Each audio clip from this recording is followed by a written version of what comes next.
بسم اللہ الرحمن الرحیم۔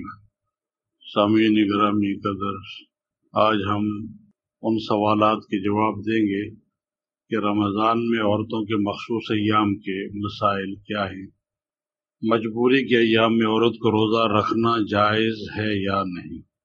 سوال یہ ہے کہ رمضان میں عورت جتنے دن مجبوری میں ہو اس حالت میں روزے کھانے چاہیے یا نہیں، اگر کھائے تو کیا بعد میں ادا کرنی چاہیے یا نہیں۔ تو اس کا جواب یہ ہے کہ مجبوری یعنی حیض اور نفاس کے دنوں میں عورت کو روزہ رکھنا جائز نہیں ہے، بعد میں قضا رکھنا فرض ہے۔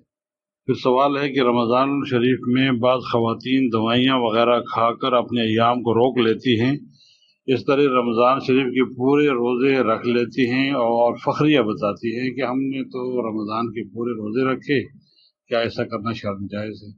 اس کا جواب یہ ہے کہ واضح ہے کہ جب تک ایام شروع نہیں ہوں گے عورت پاک ہی شمار ہوگی اور اس کو رمضان کے روزے رکھنا صحیح نہیں ہوگا۔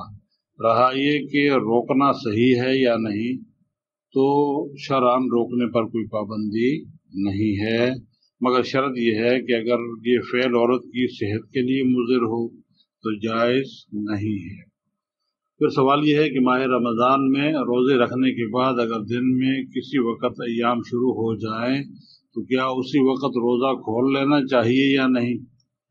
جس کا جواب یہ ہے ماہواری کے شروع ہوتے ہی روزہ خود ہی ختم ہو جاتا ہے، کھولیں یا نہ کھولیں۔ ہاں، احترام رمضان کے طور پر اگر آپ کھاتی پیتی نہیں ہیں تو اس کا ثواب آپ کو الگ سے اللہ کے حضور سے ملے گا، اور اگر آپ کھاتے پیتے ہیں تو ابھی منع نہیں ہے۔